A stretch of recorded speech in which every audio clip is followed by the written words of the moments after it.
এখানে কেউ ভাঙতে এলে সে কোথায় থাকবে সেটা আগে 10 বার ভাববে। আগামী কালকেও কিছু হবে না ইনশাল্লাহ।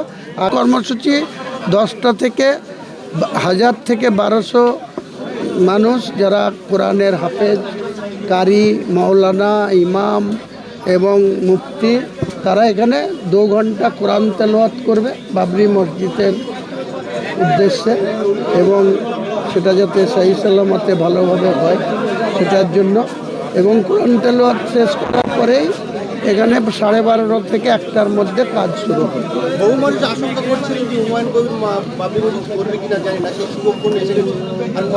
এই এলাকার মানুষ সেইভাবে দান করেনি। দান যারা করেছে তারা অত্যন্ত গরিব মানুষ, বিভিন্ন জায়গা থেকে এসে দান বক্সে এবং অ্যাকাউন্টে টাকা দিয়েছে।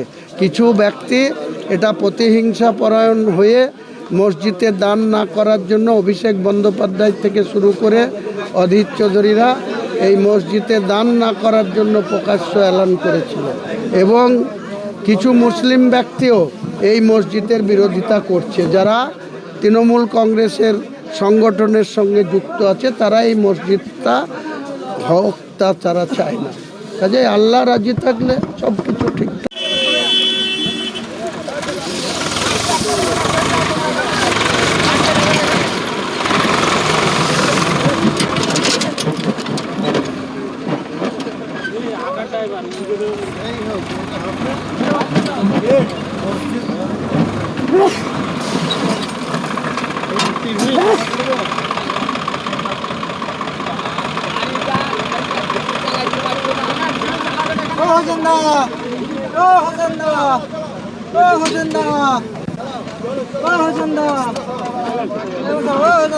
সবার হয়ে গেছে, এবার আমাদের বাকি আছে।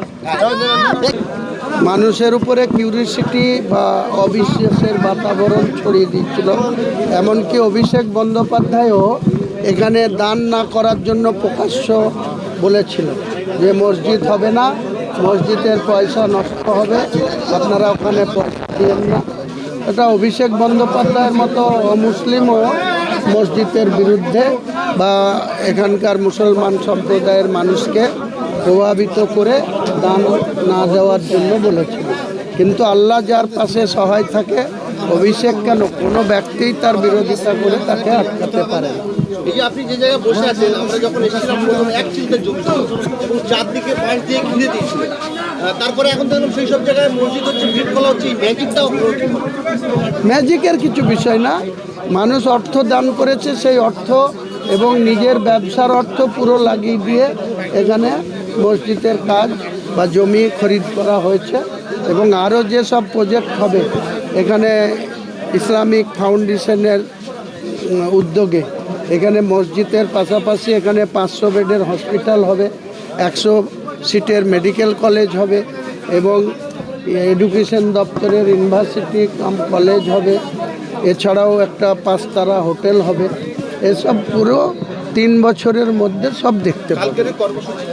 কালকের কর্মসূচি 10টা থেকে 1000 থেকে 1200 মানুষ যারা কোরআনের হাফেজ, কারি, মাওলানা, ইমাম এবং মুফতি, তারা এখানে 2 ঘন্টা কোরআন তেলাওয়াত করবে বাবরি মসজিদের উদ্দেশ্যে, এবং সেটা যাতে সহি সালামতে ভালোভাবে হয় সেটার জন্য। এবং কোরআন তেলাওয়াত শেষ করার পরেই এখানে 12:30 থেকে 1টার মধ্যে কাজ শুরু হবে। বহু মানুষ আশঙ্কা করছিলেন যে হুমায়ুন কবির বাবরি মসজিদ করবে কিনা জানি না, সেই সুযোগ এসে গেছে। আর কয়েক ঘন্টার মধ্যে মূল কাজ শুরু হবে। এবং বহু মানুষ আমাদের কাছেও ফোন করেন যে আমরা অর্থ দান করতে চাই। সমস্ত মানুষের উদ্দেশ্যে কী বলবেন? সবাইকে আরেকবার নতুন করে বলবো যে এখন পর্যন্ত 10 কোটিও পৌঁছেনি ক্যাশ, ব্যাংক এবং যে দান বাক্স টোটাল মিলে 10 কোটিও পৌঁছেনি। কিন্তু এখানে বিরাট বাজেট। এই যে গেটটা রাখা হয়েছে, গেটের যে ছবি দেওয়া হয়েছে আজকে কালকে প্রকাশ করা হয়েছে, সেই গেটটারই খরচ হবে 5,80,00,000 টাকা, আর বাউন্ডারি খরচ হবে 8.5 কোটি টাকা, এবং মসজিদের খরচা হবে 50 কোটি টাকা। টোটাল বাজেট প্রায় 80 কোটি ছুঁই। তাহলে মাত্র 10 কোটি উঠেছে। আমি আল্লাহর উপরে ভরসা রেখে, মানুষের উপরে আস্থা রেখে, এই এলাকার মানুষ সেইভাবে দান করেনি। দান যারা করেছে তারা অত্যন্ত গরিব মানুষ, বিভিন্ন জায়গা থেকে এসে দান বক্সে এবং অ্যাকাউন্টে টাকা দিয়েছে।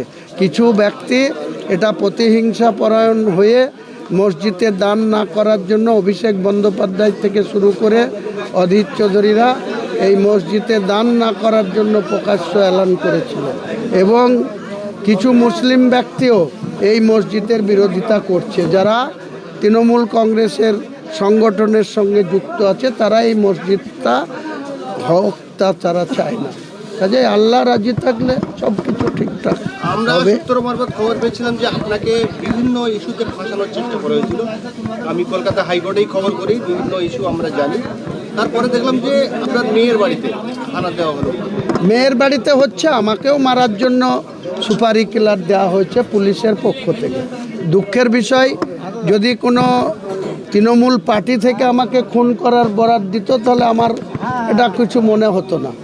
আজকে পশ্চিম বাংলার পুলিশ, মুর্শিদাবাদের পুলিশ দায়িত্ব নিয়ে হুমায়ুন কবিরের গাড়ি অ্যাক্সিডেন্ট করিয়ে, নাহলে হুমায়ুন কবিরকে গুলি করে খুন করার জন্য পুলিশ ক্রিমিনালদের দায়িত্ব দিচ্ছে। এটাই দুঃখের।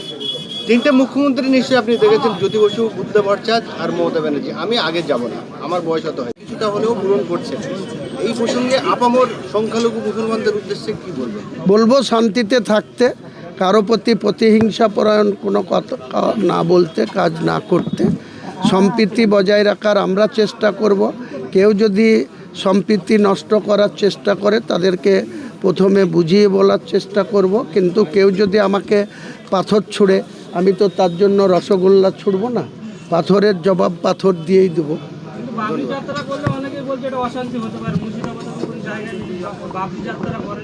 আপনাদের এসব অমূলক আশঙ্কা, কোনো কিছু হবে না। কে আশঙ্কা করবে? এর আগেও তো রাজ্য সরকার আশঙ্কা করেছিল, হাইকোর্টে কেস করেছিল যে বাবরি মসজিদের ভিত্তি স্থাপন করলে রাইট হবে, লোক মারা যাবে, এটা বন্ধ করা হোক, স্টে করা হোক। কিছু হয়েছে? কিছু হয়নি। আগামীকালকেও কিছু হবে না ইনশাল্লাহ। আগামী পরশু বাবরি যাত্রা নির্বিঘ্নে হবে, মালদার উপর দিয়েও নির্বিঘ্নে যাবে এবং ইটাহারে গিয়ে নির্বিঘ্নে সম্পূর্ণ হবে। কোনটা ভাইরাল হচ্ছে, যেখানে দেখা যাচ্ছে যে এই মুর্শিদাবাদের যে বাবরি মসজিদ আপনি শিলান্যাস করতে, সেটা ভাঙতে আসে কিছু হিন্দু সনাতনীরা। ভাই আসতে দিন না, ওসব নিয়ে কোনো কথা বলার দরকার নেই। যে কেউ আসতে পারে, এটা ভারতবর্ষ, পশ্চিমবাংলা, মুর্শিদাবাদ, বেলডাঙ্গা, ছেতিনির মোড়। এখানে কেউ ভাঙতে এলে সে কোথায় থাকবে সেটা আগে 10 বার ভাববে। আসতে দিন, বলতে পার।